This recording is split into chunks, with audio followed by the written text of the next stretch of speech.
10 سال کی پریشانی، اس کے بعد تو میرے بیٹے کمانے لگیں گے۔ آپ کی زندگی کا ایک ہی مقصد ہے، بیٹا بڑا ہو اس کو مزدوری کرنے کے لیے بھیج دیا جائے، کام کرنے کے لیے بھیج دیا جائے۔ میرے پیارے ساتھیوں، کچھ قربانی دے کر کے اپنے بچوں کو تعلیم کے میدان میں بھی آگے بڑھاؤ۔ کچھ بچے آپ کے ڈاکٹر بنے، کچھ بچیاں آپ کی ڈاکٹر بنے، کچھ بچے آپ کے انجینئر بنے۔ آج عصری تعلیم میں بھی ہم پیچھے ہیں، اور دین کی جو تعلیم ہے، اللہ کون ہے، رسول کون ہے، اور ایمان کیا ہے، اور اسلام کیا ہے، یہ جو موٹی موٹی باتیں ہیں یہ سب کا جاننا ضروری ہے۔ اس کے لیے بھی آپ مسجدوں میں مکتب قائم کیجئے۔ الفلاح اکیڈمی جیسے ادارے جو آپ کے بچوں کو دنیا کے ساتھ ساتھ دین کی تعلیم دیتے ہیں، ان اداروں سے اپنے بچوں کو جوڑیے۔ میرے پیارے ساتھیوں، افسوس کے ساتھ کہنا پڑتا ہے آج دنیا کی تعلیم تو تھوڑی بہت ہم حاصل بھی کر رہے ہیں، مگر دین کی تعلیم میں بہت پیچھے ہیں۔ اللہ قرآن میں کہتا ہے یعلمون ظاہرا من الحیات الدنیا وهم عن الآخرۃ هم غافلون، کہ میرے بندے دنیا کی بہت نالج رکھتے ہیں لیکن آخرت سے بہت غافل ہیں، دین سے بہت غافل ہیں۔ میرے پیارے ساتھیوں، آپ دین کی جانکاری حاصل کیجیے۔ اس کے بعد چھٹی چیز، یہود و نصارہ کی اندھی تقلید۔ آج جو گانا وائرل ہو جائے فیس بک اور سوشل میڈیا پر، ہمارے چھوٹے چھوٹے بچے بھی گا رہے ہیں۔ جو کپڑا وائرل ہو جائے، ہمارے گھر کی لڑکیاں بھی پہننے لگتی ہیں۔ آپ کے گھر میں لڑکیاں نقاب پہن رہی ہیں، نقاب پہ بھی جو فیشن چل گیا، نقاب کے اوپر ماشاء اللہ لکھا ہے تو ماشاء اللہ والے نقاب بہت مارکیٹ میں آپ کو مل جائیں گے۔ اسلام کی شہزادی لکھا ہے تو شہزادی والے مائک جو ہے آپ کو نقاب بہت سارے مل جائیں گے۔ میرے بھائیوں، فیشن کے پیچھے مت جاؤ، آپ خود اپنا ایک فیشن بناؤ۔ میں کہتا ہوں اگر مسلمان نوجوان ڈھنگ کا لباس پہنے، ٹخنے کے اوپر اس کا کپڑا ہو، چاہے وہ پینٹ ہی پہنے، شرٹ ہی پہنے، کرتا پائجامہ پہنے، شیروانی پہنے، کیا یہ فیشن نہیں؟ یہ جو فیشن آپ کا اسلامک فیشن ہے، آپ اپنے آپ کو ایسا بناؤ کہ دنیا آپ کو کاپی کرے۔ دنیا کو کاپی مت کرو میرے پیارے ساتھی۔ اللہ کے پیارے نبی فرماتے ہیں لَتَتَّبِعُنَّ سُنَنَ مَنْ كَانَ قَبْلَكُمْ شِبْرًا بِشِبْرٍ وَذِرَاعًا بِذِرَاعٍ، تم اپنے سے پہلے کے لوگوں کے طریقے پر چلو گے۔ اگر وہ ایک بتا چلیں گے تو تم ایک بتا چلو گے۔ بتا بوجھ رہے ہیں نا، سمجھ رہے ہیں نا؟ ایک بتا چلیں گے تو تم بھی ایک بتا چلو گے، ایک ہاتھ چلیں گے تو تم بھی ایک ہاتھ چلو گے۔ حَتَّى لَوْ سَلَكُوا جُحْرَ ضَبٍّ، اور اگر وہ کسی جانور کے بل میں چلے جائیں گے تو تم بھی بل میں چلے جاؤ گے۔ Happy new year. میرے فیس بک پر بھی 2-4 لوگ مسلمان جڑے ہیں کشن گنج کے اور کہاں کے، دیکھا صاحب وہ ہیپی نیو ایئر منا رہے ہیں، ہیپی نیو ایئر منا رہے ہیں۔ ہیپی نیو ایئر کیوں منا رہے ہو؟ بیگانے کی شادی میں عبداللہ کیوں دیوانہ ہو رہا ہے؟ نہ آپ کا کیلنڈر ہے، نہ آپ کا، اب چلو ٹھیک ہے آپ کے ملک میں یہی کیلنڈر چل رہا ہے، آپ تاریخ اسی میں لکھ رہے ہو، نوٹ کرو، کوئی بات نہیں، لیکن آپ نیا سال منا رہے ہو۔ اسلام میں کوئی نیا سال منانے کا کانسیپٹ نہیں۔ اسلام تو ہمیں یہ تعلیم دیتا ہے کہ ہر گزرتے ہوئے سال کے ساتھ ہم اپنے آپ کو ایویلویٹ کریں، اپنے آپ کو اینالائز کریں، اپنا تجزیہ کریں، اپنے آپ کو جانچیں پرکھیں کہ ہمارے اندر کیا کمی ہے، کیا کوتاہی ہے، ہماری نیکیوں میں اضافہ ہوا کہ نہیں ہوا، ہماری کمیوں میں دوری ہوئی کہ نہیں ہوئی۔ ہم تو صاحب نیا سال منا رہے ہیں، تو ہم دوسروں کی نقل نہ کریں میرے پیارے ساتھیوں۔ اور اس کے بعد 2 چیزیں اور بیان کر کے بات ختم کر رہا ہوں۔ عورتوں کا بگاڑ بھی ایک بہت بڑی وجہ ہے ہماری قوم کی تباہی اور بربادی کے پیچھے۔ آج ہماری عورتیں، معاف کیجیے گا، میں تو ذمہ دار مردوں کو ہی مانتا ہوں، اگر ہماری قوم کی بیٹیاں آج بے حیا ہوئی ہیں تو ایسا نہیں ہے کہ مرد حضرات وہ دودھ کے دھولے۔ اگر لڑکی بے پردہ گھوم رہی ہے تو اس بے پردہ لڑکی کو گھورنے والے اور دیکھنے والے مرد حضرات ہی ہیں۔ اگر لڑکی کسی کے ساتھ بھاگی ہے تو جس کے ساتھ بھاگی ہے وہ کوئی لڑکا ہی ہے۔ تالی ایک ہاتھ سے نہیں بجتی ہے میرے پیارے ساتھی۔ سماج اگر دوشت ہوا ہے، سماج اگر خراب ہوا ہے، ہم صرف عورتوں کو بھی ذمہ دار قرار نہیں دے سکتے، ہم صرف مردوں کو بھی ذمہ دار قرار دے سکتے۔ آج ہماری گھر کی عورتیں جو بے پردگی ہمارے یہاں آئی ہے، جو محرم غیر محرم کا فرق ہمارے یہاں مٹا ہے، جو دیور بھابھی کے بیچ میں جو سیمائیں ہونی چاہیے وہ سیمائیں کیوں نہیں ہیں، جو جیجا سالی کے بیچ میں جو حدیں ہونی چاہیے وہ حدیں کیوں نہیں ہیں، ہمارے گھر میں پردے کا ماحول کیوں نہیں ہے، ہماری جوان ہونے والی بیٹی جب گھر سے نکلتی ہے تو بے پردہ کیوں نکلتی ہے، اس کو ٹائٹ قسم کے کپڑے کون لا کے دے رہا ہے، اسے بائک پر گھمانے بے پردہ کون جا رہا ہے۔ اب بریلہ آبادی نے بالکل صحیح کہا تھا، بے پردہ نظر آئیں کل جو چند بیویاں، اکبر زمین میں غیرت قومی سے گڑ گیا، پوچھا جو ان سے آپ کا پردہ وہ کیا ہوا، کہنے لگی کہ عقل پہ مردوں پہ پڑ گیا۔ میری پیاری ماں بہنوں، میں آپ کو بھی یہی سندیش دینا چاہتا ہوں، آپ اگر نقاب میں نکلتی ہیں، پردے میں نکلتی ہیں، تو اپنے پردے کی لاج رکھنا۔ دنیا آپ کے پردے کو جب دیکھتی ہے تو دنیا آپ کے پردے کو اسلام سے جوڑتی ہے، اور جب آپ نقاب پہن کر کے کوئی غلط کام کریں گی تو دنیا یہ نہیں کہے گی کہ لڑکی نے کیا، دنیا کہے گی اسلام کی ماننے والی لڑکی نے کیا۔ او میری پیاری ماں بہنوں، اپنے نقاب کی لاج رکھنا، اپنے پردے کی لاج رکھنا، اپنے حجاب کی لاج رکھنا، اپنے حجاب کی عزت کا خیال رکھنا۔ اپنے گھر سے جب بھی نکلنا تو نقاب اور پردے میں نکلنا، اور جب تک یہ پردہ ہے تمہارے اندر تو صرف ایک ڈریس اس کو مت سمجھنا، یہ پردہ ایک کلچر بتاتا ہے جو اسلام کا کلچر ہے۔ یہ پردہ دنیا کو یہ میسج دیتا ہے کہ آپ عزت دار گھر سے آپ کا تعلق ہے۔ اور نوجوان لڑکوں سے کہنا چاہوں گا کہ اپنی نگاہوں کو نیچی کر کے چلو۔ زمانہ بہت خراب ہے، بہت بے حیائی پھیل گئی ہے، مگر اللہ تعالیٰ کے آپ کو حساب دینا پڑے گا کہ تم نے اپنی نگاہوں کو بے باک کر دیا، کیوں تم نے اپنی نگاہوں کو آوارہ چھوڑ دیا۔ ان آنکھوں سے غلط چیزوں کو اگر دیکھتے ہو تو یہ آنکھوں کا زنا ہے، اپنی آنکھوں کو زنا سے بچا لینا۔ انسٹاگرام اور اسنیپ چیٹ پر بیہودہ ویڈیوز دیکھنے والے نوجوانوں، اپنی آنکھوں کے ساتھ ساتھ اپنے شریر کو اور اپنی جوانی کو برباد مت کرو، کہیں ایسا نہ ہو کہ یہ گندی چیزیں دیکھتے دیکھتے تم اس قدر کمزور ہو جاؤ کہ ایک وہ دن آئے کہ جب تم شادی کے قابل بھی نہ بچو، تم بیوی بچوں کے قابل بھی نہ بچو، تمہاری زندگی سے رونقیں ختم ہو جائے، تمہاری زندگی سے خوشیاں ختم ہو جائے۔ اور آخری بات بیان کر کے میرے پیارے ساتھی میں آپ سے اجازت لوں گا، وقت کافی زیادہ ہو گیا، سردی کا موسم ہے، میں طبیعت کی ناسازی کے باوجود کافی دیر سے آپ کے سامنے خطاب کر رہا ہوں۔ ایک آخری پوائنٹ پر بات ختم کرتا ہوں۔ آج ہماری جو ذلت اور رسوائی ہے میرے پیارے ساتھیوں، اس میں بہت بڑی وجہ توکل کی کمی ہے۔ ہمیں اللہ کی مدد پر یقین نہیں ہے، ہمیں اللہ کی تقدیر پر یقین نہیں ہے۔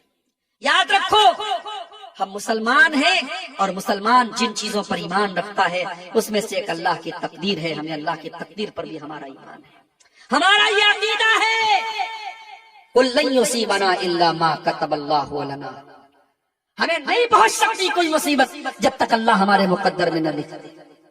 اگر اللہ نے کوئی مصیبت ہمارے مقدر میں لکھ دی تو دنیا کی کوئی طاقت ہمیں بچا نہیں سکتی، اور اللہ نے اگر بچانا لکھا ہے تو دنیا کی کوئی طاقت ہمیں وہ مصیبت دے نہیں سکتی۔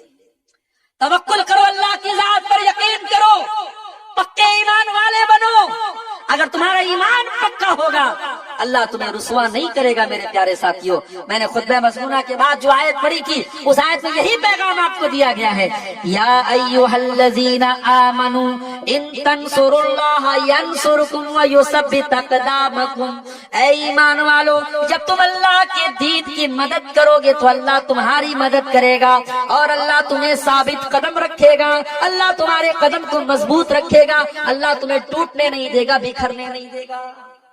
یاد کرو اپنے نبی کے دور کے حالات، کبھی آپ کے نبی غار ثور میں تھے اور دشمن بالکل قریب پہنچ چکا تھا، اور آپ کے نبی نے اپنی زبان سے کہا تھا حضرت ابوبکر صدیق سے، لا تحزن ان اللہ معنا، اے ابو بکر ڈرو نہیں، اللہ ہمارے ساتھ ہے۔ کبھی حضرت موسیٰ علیہ السلام نے کہا تھا اپنی قوم سے، ان معی ربی سیہدین، میرا اللہ میرے ساتھ ہے، وہ ضرور کوئی نہ کوئی راستہ نکالے گا۔ کبھی ابراہیم علیہ السلام نے کہا تھا جب اپنی قوم کو چھوڑ کے جا رہے تھے، انی ذاہب الی ربی سیہدین، میرا رب ضرور کوئی نہ کوئی راستہ نکالے گا۔ میرے پیارے ساتھیوں، آج سمندر میں راستہ آج بھی بن سکتا ہے، ہمارے پاس موسیٰ کے ایمان والا عصا تو ہو، موسیٰ کے توکل والا عصا تو ہو۔ اپنے توکل کو مضبوط کیجئے، اپنے ایمان کو مضبوط کیجئے، یہ کمزوری کی چادر اٹھا کے پھینک دیجئے، یہ ذلت اور رسوائی اور بزدلی کی چادر اٹھا کے پھینک دیجئے۔ بزدل نہ بنو، کمزور نہ بنو، اور میرے نوجوانوں میں آپ کو میسج دیتا ہوں، طاقتور بنو، جم جاؤ، شریر کو بھی طاقتور بناؤ، صبح جلدی اٹھو، فجر کی نماز میں اٹھو، اللہ کے ساتھ اپنا تعلق مضبوط کر کے ایمان والی طاقت بھی پیدا کرو، جسمانی طاقت بھی پیدا کرو، پڑھ لکھ کر کے تعلیم کی طاقت بھی پیدا کرو، ہر اعتبار سے طاقتور بنو۔ اور جب ایک مسلمان طاقتور بنے گا تو اپنی طاقت کا درپیوگ نہیں کرے گا، وہ طاقت کا غلط استعمال نہیں کرے گا، وہ کسی کیفے میں جا کے کسی بے قصور کو نہیں مارے گا، کسی کی موب لنچنگ نہیں کرے گا، کسی کی ہتیا نہیں کرے گا، کسی کے مذہب پر چھیٹا کشی نہیں کرے گا۔ جو سچا پکا مسلمان ہوگا وہ اپنی طاقت کا کبھی بھی مس یوز نہیں کرے گا، اس کی طاقت کا استعمال ہوگا تو ظلم کے خاتمے کے لیے ہوگا، اس کی طاقت کا استعمال ہوگا تو مظلوم کی مدد کے لیے ہوگا، اس کی طاقت کا استعمال ہوگا تو ظالم کے خلاف ہوگا۔ میرے پیارے ساتھیوں، طاقتور بنیے، دیش کے کام آئیے، کمیونٹی کے کام آئیے، سماج کے کام آئیے۔ آخری حدیث پڑھ کے بات ختم کر رہا ہوں۔ اللہ کے پیارے نبی نے فرمایا خیر الناس انفعهم للناس، لوگوں میں سب سے بہترین وہ ہے جو لوگوں کے لیے لابھ دائک ہو، جو لوگوں کو فائدہ پہنچاتا ہو۔ آپ دیکھیے آپ کی ذات سے سماج کو کیا فائدہ پہنچ رہا ہے۔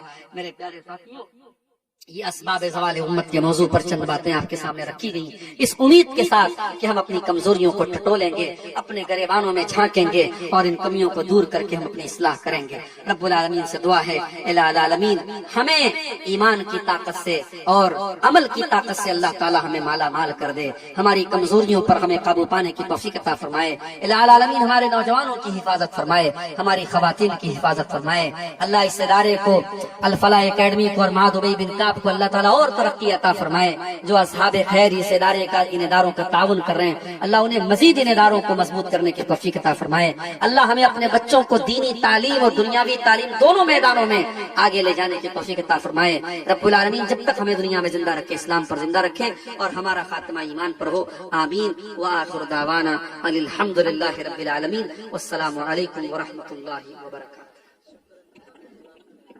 شکرا، جزاکم اللہ خیرا۔